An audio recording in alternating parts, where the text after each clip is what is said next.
Muito bem, então vamos hoje ao quarto tema da nossa série sobre o livro de Daniel. Hoje vamos falar de um tema especial, o título é Olhe Mais para o Céu. Quanto tempo você hoje olhou para o céu? Lembrou de olhar pelo menos? Quando você olha para o céu, em especial num dia como foi hoje, um dia lindo de sol, qual é a sensação que você tem quando olha para o céu? Seja de manhã, ao acordar, com o sol bonito, seja à tardinha, ao pôr do sol. Qual é a sensação, qual é o sentimento, que pensamentos vêm à sua mente quando você olha para o céu? Alegria? Felicidade? Calma? Esperança? Muito bem. Vários sentimentos maravilhosos vêm ao nosso coração quando olhamos para o céu. E quando você fica olhando somente para baixo, quais são as sensações que você costuma experimentar quando você só olha para os próprios pés ou para o seu umbigo? Tristeza, egoísmo, são sensações exatamente o oposto. Por isso a mensagem dessa noite, ela tem como objetivo estimular você e eu olharmos mais para o céu. O texto bíblico que vamos usar está em Daniel, capítulo 4, os versículos 19 a 34. Daniel, capítulo 4, versos 19 a 34, é uma leitura um pouquinho longa, mas a gente precisa fazer essa leitura. E se você depois desejar ler o restante do capítulo, é uma boa tarefa de casa. Daniel 4, verso 19 em diante, diz assim: Então Daniel, cujo nome era Beltesazar, esteve atônito por algum tempo, e os seus pensamentos o turbavam. Então falou o rei e disse: Beltesazar, não te perturbe o sonho, nem a sua interpretação. Respondeu Beltesazar e disse: Senhor meu, o sonho seja contra os que têm ódio de ti, e a sua interpretação para os teus inimigos. A árvore que viste, que cresceu e se tornou forte, cuja altura chegou até o céu, e que foi vista por toda a terra, cuja folhagem era formosa e o seu fruto abundante, e em que para todos havia sustento debaixo da qual os animais do campo achavam sombra, e em cujos ramos as aves do céu faziam morada, és tu, ó rei, que cresceste e vieste a ser forte. A tua grandeza cresceu e chega até o céu, e o teu domínio até a extremidade da terra. Quanto ao que viu o rei, um vigilante, um santo, que descia do céu e que dizia: cortai a árvore e destruía, mas a cepa com raízes deixai na terra, atada com cadeias de ferro e de bronze, na erva do campo, seja ela molhada do orvalho do céu, e a sua porção seja com os animais do campo, até que passem até que passem sobre ela 7 tempos. Esta é a interpretação, ó rei, e este é o decreto do Altíssimo, que virá contra o rei, meu senhor. Serás expulso de entre os homens, e a tua morada será com os animais do campo, e dar-te-ão a comer ervas como os bois, e serás molhado do orvalho do céu, e passar-se-ão 7 tempos por cima de ti, até que conheças que o Altíssimo tem domínio sobre o reino dos homens, e o dá a quem quer. Quanto ao que foi dito, que se deixasse a cepa da árvore com as suas raízes, o teu reino tornará a ser teu, depois que tiveres conhecido que o céu domina. Portanto, ó rei, aceita o meu conselho e põe termo pela justiça em teus pecados e em tuas iniquidades, usando de misericórdia para com os pobres, e talvez se prolongue a tua tranquilidade. Todas essas coisas sobrevieram ao rei Nabucodonosor. Ao cabo de 12 meses, passeando sobre o palácio real da cidade de Babilônia, falou o rei e disse: não é esta a grande Babilônia que eu edifiquei para a casa real com o meu grandioso poder, para a glória da minha majestade? Falava ainda o rei quando desceu uma voz do céu e disse: a ti se diz, ó rei Nabucodonosor, já passou de ti o reino. Serás expulso de entre os homens, e a tua morada será com os animais do campo, e far-te-ão comer ervas como os bois, e passar-se-ão 7 tempos por cima de ti, até que aprendas que o Altíssimo tem domínio sobre o reino dos homens, e o dá a quem quer. No mesmo instante se cumpriu a palavra sobre Nabucodonosor, e foi expulso dentre os homens, e passou a comer erva como os bois. O seu corpo foi molhado do orvalho do céu, até que lhe cresceram os cabelos como as penas da águia, e as suas unhas como a das aves. Mas ao fim daqueles dias, eu, Nabucodonosor, levantei os olhos ao céu, e tornou-me a vir o entendimento.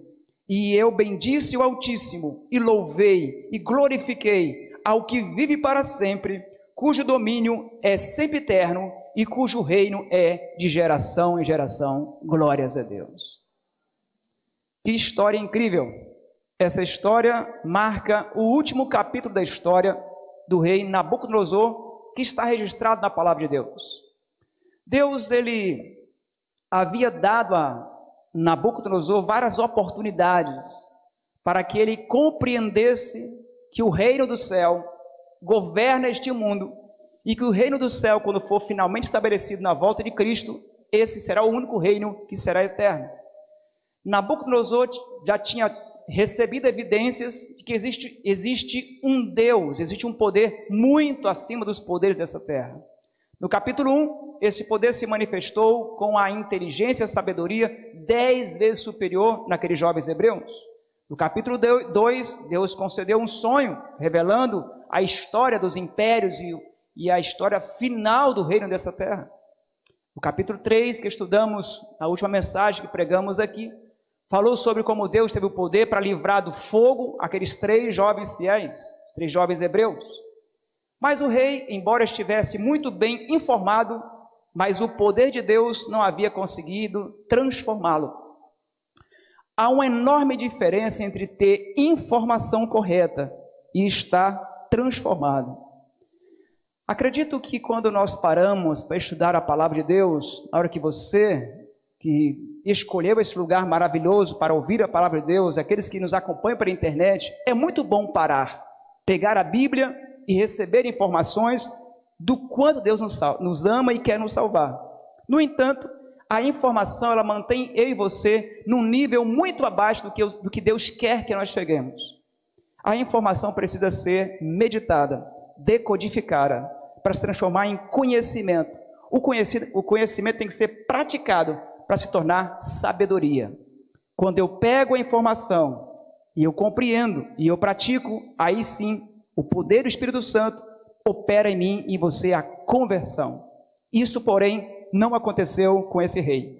Estava bem informado, mas não fora transformado. Deus dá então a Nabucodonosor mais uma grande chance. Deus dá mais um sonho.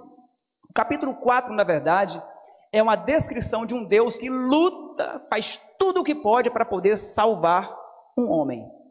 No capítulo 2, Deus apresentou um sonho para salvar toda a humanidade. E aqui Deus faz um esforço individual para salvar um rei. Eu acho impressionante que Deus é um Deus que quer salvar todo aquele que nele crê.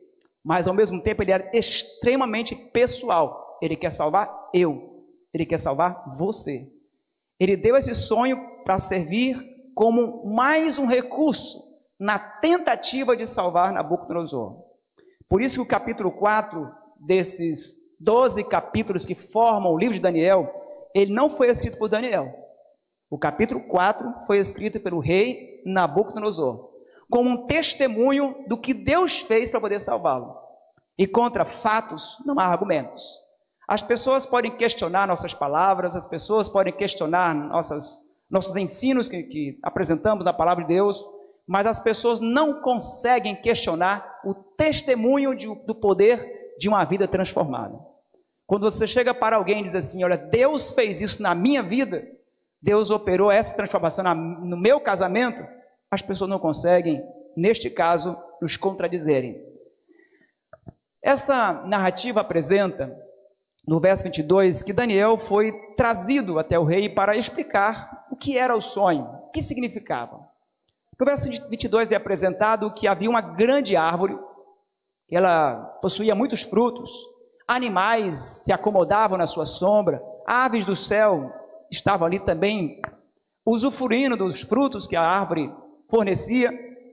E aquela grande árvore, Daniel fez uma interpretação de que se aplicava ao rei. Disse: olha, rei, o senhor é o rei dos reis, que Deus deu grande poder, Deus deu grandes responsabilidades, porque junto com o poder vem também a responsabilidade. Nós acreditamos que, embora as pessoas façam as suas tentativas de manobras para derrubar um governo ou estabelecer outro governo, nós cremos que existe uma mão invisível que opera no levantar e no derrubar de governos. Nós cremos que, de alguma forma, Deus conduz a história.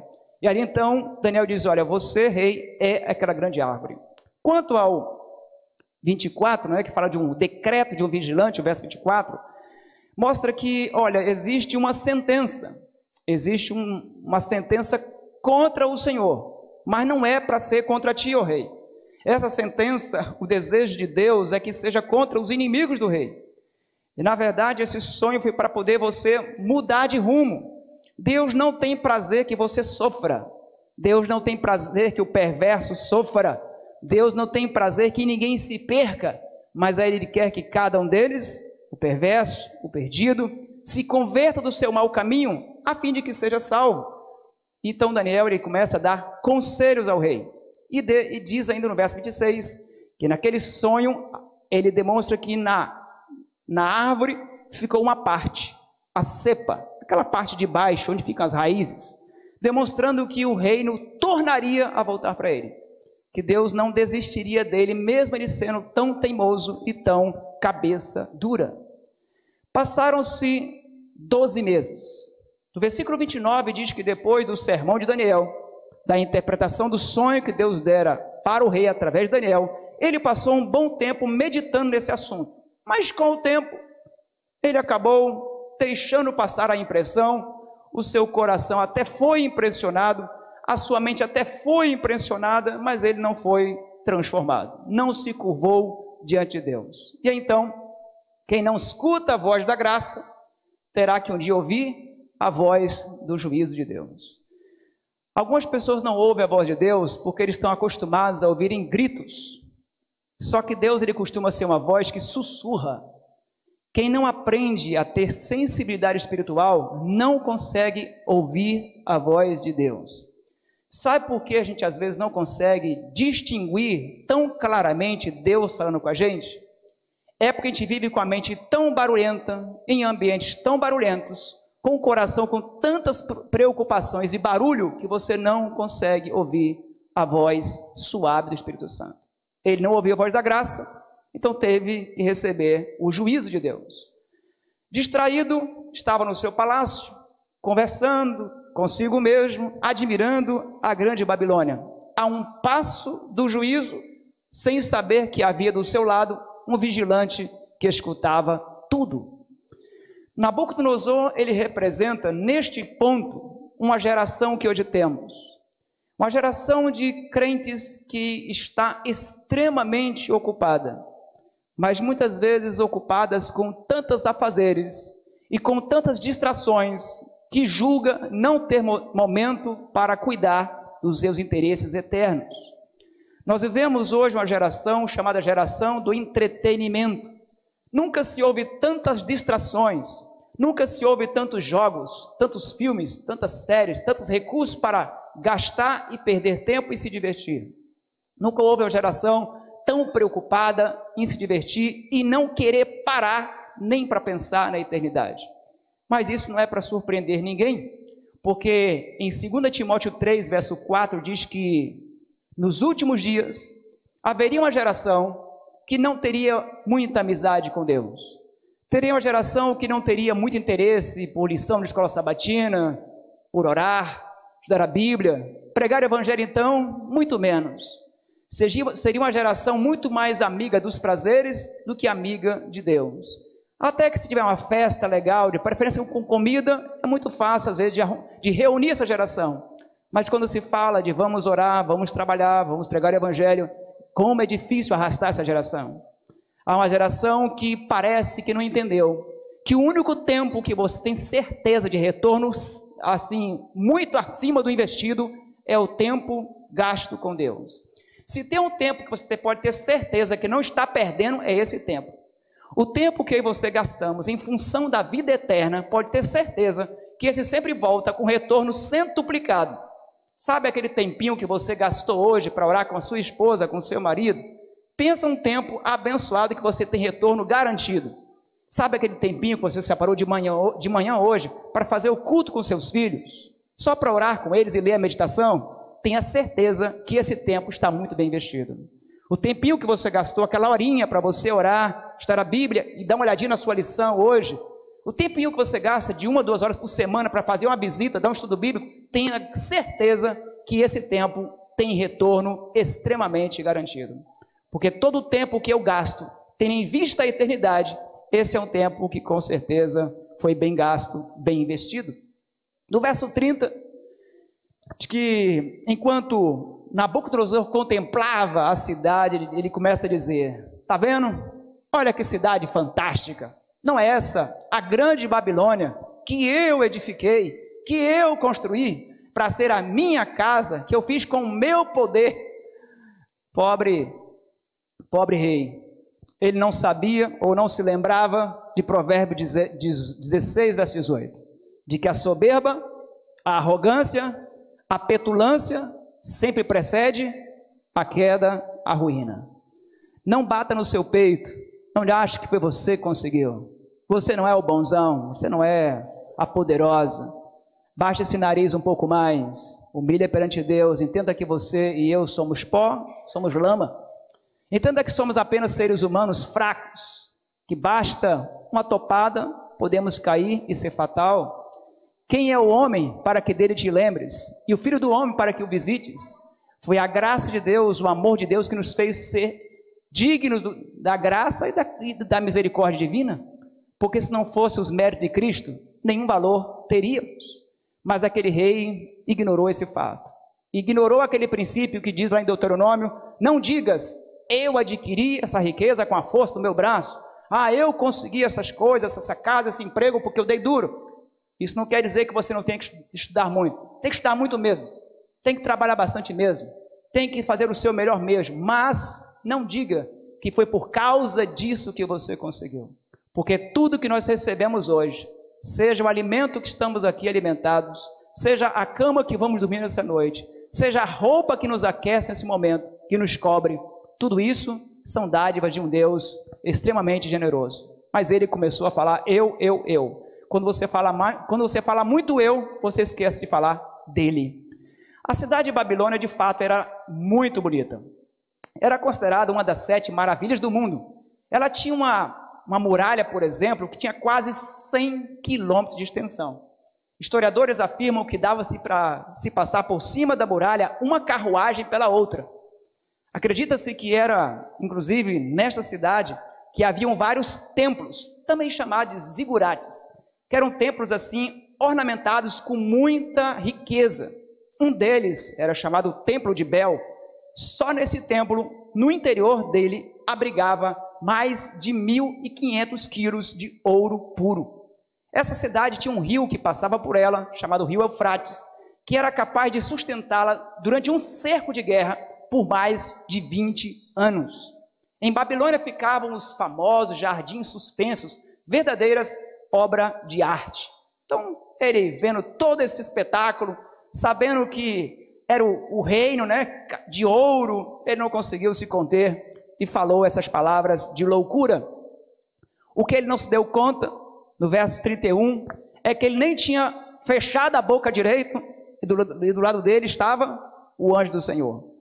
Diz que o vigilante do céu estava ali, quando ele nem tinha acabado de falar, interrompeu quase ele falando, disse, pois é, o seu reino acabou de acabar. O seu reino acabou de sair da sua mão. Você não disse que com a sua mão você conseguiu? Que foi com o seu braço que você conquistou? Pois é, acabou de sair da sua mão. O fato é que você e eu nunca falamos sozinhos. A gente pode achar que está sozinho, mas nós temos um Deus que está sempre do nosso lado. E temos um anjo que nos vigia de dia e noite. Esse anjo do Senhor que se acampa ao meu e ao seu redor, que nos guarda dia e noite, esse anjo também é responsável por anotar o que nós falamos durante o dia. Há um relatório do que nós falamos, mesmo quando nós conversamos com a gente mesmo. Por isso, o vigilante disse, a sua história teve um tempo de espera, mas você usou mal a sua espera. O seu ano de graça que Deus concedeu, você acabou de desperdiçar. Lucas 2, versículo 20, conta uma história parecida com essa história de Nabucodonosor. Um homem que tinha feito um celeiro, tinha plantado muito, colhido muito, disse, eu vou encher os celeiros agora. Agora que eu já colhi bastante, eu vou aproveitar, vou amanhã fazer celeiros ainda maiores, vou ter mais dinheiro e mais riqueza. O que ele não sabia é que naquela noite a alma dele seria recolhida. Louco é aquele que esquece que tudo o que você tem é este momento. O único dia que eu tenho de vida é o dia de hoje. O único momento que eu tenho mais importante é exatamente agora. Ele deixou com pensamentos de amanhã. O verso 32 diz que a arrogância dele então foi quebrada, porque Deus queria salvá-lo. Às vezes Deus, para poder salvar alguém, Deus tem que quebrantá-lo. Deus tem que quebrá-lo. Deus tem que jogá-lo no fundo do poço. Há pessoas, mesmo na igreja, que se Deus desse um pouquinho mais de condições, eles abandonariam a fé. Há crentes que se tivessem uma vida um pouquinho mais folgada financeiramente, ou se tivesse um pouquinho mais de ousadia, ele não voltar mais para a igreja. Há crentes que Deus vai ter que mantê-lo sempre limitado, conta gota, para poder salvá-lo. Porque tem pessoas que não têm nada na vida e já anda, parece que vai atropelar você quando está na frente dele. Imagina se tivesse alguma coisa. Deus, às vezes, para salvar você, se for necessário, ele pode precisar quebrantar você. Será que precisa? Algumas pessoas só lembram de olhar para o céu quando estão no leito do hospital e não pode se virar. Então só lhe resta a alternativa, olhar para cima. Algumas pessoas só conseguem olhar para cima quando são colocadas no fundo do poço. Porque no fundo do poço só tem saída para cima. Aí ele olha para cima. Mas eu espero que Deus não tenha que jogar eu e nem você no leito de um hospital para olhar para cima. Eu espero que não precise disso. Eu espero que Deus não precise jogar eu e você no fundo de um poço, de uma dívida, ou de um divórcio, ou de um fim de um relacionamento com a sua família, para você finalmente acordar e olhar para cima. Eu espero não ser necessário. Deus esperava também. Deus advertiu Nabucodonosor, mas a advertência e os conselhos de Daniel não foram suficientes. Há um ditado que diz que quem não ouve conselhos hoje, ouvirá o coitado amanhã. Verso 33, aquele homem que era tão admirado, um homem inteligentíssimo, um guerreiro habilidoso, agora estava enfermo. Ele estava com a doença rara chamada licantropia. É uma doença em que a pessoa ele sente como se fosse um animal, ele se comporta como se fosse um animal, ele vive uma vida de animal. E eu imagino a cena ali correndo de um lado para o outro, rosnando, salivando, os cabelos da cabeça crescendo como se fossem as penas de uma águia, as suas unhas crescendo sujas, ali nu de um lado para o outro, andando no meio dos matos como se fosse um bicho, e as pessoas se perguntando o que aconteceu. O que foi que aconteceu com aquele rei poderoso? Eu acho incrível como Deus, mesmo nessa hora de juízo, Deus não retirou daquele rei a sua misericórdia. Por que estou dizendo isso? Pensa comigo, a nação mais poderosa do mundo era a Babilônia. Ele era um grande monarca. Um grande homem, um grande monarca, numa nação poderosa, não faltam inimigos ao seu redor. Todo governante, por mais poderoso que ele seja, ele sempre terá oponentes ao seu redor, esperando um momento de fragilidade, para derrubá-lo. E durante 7 anos, o trono ficou vazio e Deus guardou para ele. Durante 7 anos, Deus não permitiu que ninguém tirasse a vida dele. Deus não permitiu durante 7 anos que ninguém dissesse eu vou ser o rei no lugar dele. Ele está louco, ele está doido. Vamos colocar alguém para reinar. Não foi permitido por Deus. Mesmo no juízo de Deus, Deus sempre manifesta a sua grande graça e infinita misericórdia. Porque Deus é rico em misericórdias. Lá em Lamentações 3:22 diz que Deus é rico em perdoar, Deus é rico em misericórdia e as suas misericórdias se renovam a cada manhã. Essa é a graça de Deus maravilhosa. Só que vale lembrar que enquanto este rei teve mais 7 anos de oportunidade, o seu neto não teve a mesma nova oportunidade. No capítulo 5, que é o próximo sermão que vamos pregar aqui, vai mostrar que Belsazar, o seu neto, desperdiçou a oportunidade, mas na noite que veio o decreto do vigilante, ele morreu na mesma noite e não teve uma outra chance. A decisão se eu vou ter outra chance ou não, não está em minhas mãos. Por isso que Deus diz a mim e a você, hoje é o tempo da salvação, hoje é o tempo da oportunidade, agora é o tempo de eu levar a sério minha vida com Deus, não é amanhã. Porque essa questão de se eu vou acordar amanhã ou não, essa é uma decisão divina. A decisão se você vai ter o milagre de abrir os olhos amanhã e contemplar um novo dia, essa decisão não está no meu poder.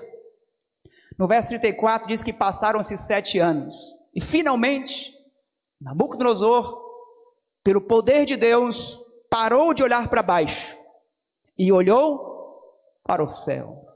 Levantei os olhos ao céu. E diz que nessa hora que ele voltou os olhos para o céu, o que voltou para ele? Voltou o juízo, voltou o entendimento. Sabe, quando as pessoas dizem para você e para mim que nós somos loucos porque seguimos o Evangelho, louco é quem não segue o Evangelho. Quando alguém diz para você que você vai guardar o sábado, está louco, vai perder o emprego, ore por ele, porque louco é ele que não entendeu que Deus é o nosso Criador, nosso mantenedor. Quando alguém disser para você que não vale a pena esperar o sexo para o casamento, que você é louco, você é louca, saiba que ele que é louco, ele não sabe o que está falando. O pecado, na verdade, é quem enlouquece o ser humano. A vida em Cristo é uma vida de sabedoria. Sábio, inteligente é aquele que sabe que o caminho da obediência é o único caminho da felicidade verdadeira. Agora, precisou olhar para o céu. A pessoa que olha muito só para si mesmo, só para o seu umbigo, só para a sua dor, só se preocupa com o seu problema, ele tende a ser extremamente pobre em sua vida espiritual, emocional e física. Olhar para o céu é um remédio que Deus oferece ao ser humano. Quando ele olhou para o céu, finalmente a sua mente contemplou os raios da glória divina e a sua alma pôde então ser inundada com a presença do Altíssimo. Finalmente o rei, ele é redimido nesse momento que ele olha para o céu. O propósito de Deus nunca foi matar o rei, foi salvá-lo. Deus jamais vai fazer uma prova ou permitir uma prova para mim, para você, para nossa fé ser destruída, jamais. Deus não tenta ninguém para começar. Tiago 1,13 diz que Deus não tenta ninguém. Mas às vezes Deus permite uma prova para poder fortalecer o meio do seu caráter. Mas Deus, quando permite uma prova, nunca é para me destruir. É sempre para me construir um caráter mais forte, semelhante a Ele. Há um outro pensamento que diz o seguinte: a nossa vida segue para onde nós olhamos. Para onde você olha, é exatamente para essa direção que você caminha. Para onde você tem olhado? Você tem olhado mais para o céu? Tem olhado mais para cima? Então é para lá que você está indo. Mas se você só olha para baixo, é provavelmente para lá o seu destino também. Que nós possamos pedir a Deus forças para aprendermos mais, a olhar como Moisés para cima e ver o livramento do Senhor, a ver que sua mão não está encolhida, nem ouvido surdo dele para nos socorrer. Como é bom quando nós entendemos que podemos sempre olhar para cima, porque há um Deus que olha constantemente e vigia a nossa vida. Eu quero terminar com o verso 37. Deus ali cumpre a sua promessa, devolve o trono ao rei Nabucodonosor. Promessa de Deus é garantia de cumprimento. Deus jamais falharia em qualquer uma de suas promessas. O reino é restabelecido e esse é o capítulo final da história de Nabucodonosor. Que bom que o seu último capítulo é um capítulo de um homem salvo. Na verdade, o único capítulo que interessa para Deus é sempre o último capítulo. Se você teve um capítulo ontem, um capítulo de derrota, de longe de Deus, de pecado, Deus não está contando o capítulo de ontem. Se você e eu nos arrependemos hoje e buscarmos a Deus de todo o coração e confessarmos nossos pecados a Ele, Ele é fiel e justo para nos perdoar e nos purificar de todo o pecado que cometemos ontem e hoje até agora. O que vale para Deus é exatamente o último capítulo, esse capítulo agora. Por outro lado, se você for um cristão nota 10 até ontem, mas se foi hoje você um cristão nota 0 e não esteve em ligação com Deus, o que vale é o seu último capítulo. O capítulo que mais importa é exatamente o capítulo que você e eu estamos escrevendo agora. Eu louvo a Deus porque Nabucodonosor, no seu último capítulo, no seu último momento em que ele aparece na história, aparece como alguém que foi salvo pela graça de Deus. Eu espero que no último dia da volta de Cristo, que Ele encontre eu e você prontinhos, preparados para morar com Ele. Porque Ele fez tudo o que podia. Sonhos, mensagens, músicas, apelos, tudo o que Deus podia e pode fazer para salvar você e eu, Deus tem feito sempre. Agora, quem teima e não se dobrar perante Deus, então só resta duas alternativas. Ou Deus quebranta você, para você se dobrar, ou Deus quebra você para você se dobrar, ou Deus deixa você então se perder. Eu espero que Deus não tenha que quebrantar nem eu nem você, que não sejamos teimosos, mas sejamos pessoas com o coração disposto a ouvir a voz de Deus, discernir a sua voz e viver uma vida de justiça, de obediência à sua presença. A história de Nabucodonosor, para mim, eu acho muito confortante, porque se Deus conseguiu salvar um homem tão difícil como Nabucodonosor, se Deus conseguiu salvar um homem com um coração tão duro, então significa que Ele pode me salvar também. Se a graça de Deus conseguiu alcançar um homem tão complicado como esse rei, que abandonou Deus tantas vezes, Deus não desistiu dele, então eu sei que Deus também não vai desistir de mim e de você. Eu louvo a Deus, porque Deus ama extremamente essa igreja, porque Deus Ele gasta tempo dando chance e mais chance para você e para mim, para vivermos para a honra e glória de Deus. Eu gostaria que nosso coração pudesse render a Deus uma oração nesse momento, uma oração de gratidão por tudo que Deus tem feito na sua vida. Que tal se você agradecesse um pouco mais pelo que Deus fez e faz na sua casa? Que tal se você agradecesse um pouco mais pelos bens que Deus tem te dado, pelas promessas que Ele tem feito a você? Que tal se nosso coração fosse mais humilde e fosse ao mesmo tempo mais agradecido pela infinita misericórdia que Deus tem manifestado na minha e na sua vida? Nós possamos a cada dia, tivemos o privilégio de acordar, já começar um dia e terminar um dia sempre agradecendo pelo Deus maravilhoso que nos cuida, que nos fortalece, que nos sustenta, que nos salva, que faz tudo o que pode para nos ver felizes. Nós possamos sempre ter olhos atentos e ouvidos atentos a esse Deus que fala conosco sempre. Vamos orar? Nosso Deus e grande Pai, muito obrigado porque sabemos que o Senhor usa todos os recursos possíveis para nos salvar. Obrigado porque o Senhor nos concede sonhos, mensagens, louvores, orações, tantas advertências, busca nos chamar nossa atenção e nos levar a olhar para cima. Nos ajude a termos olhos mais atentos para o céu, que possamos contemplar sempre a Tua graça maravilhosa que vem da cruz do Calvário sobre nossas vidas.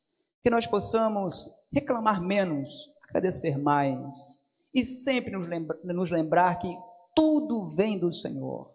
A Ti seja o louvor, a glória, que nós possamos cada dia com satisfação separar para o Senhor um tempo para agradecer ao Senhor, um tempo para investir na nossa relação contigo, ó Deus.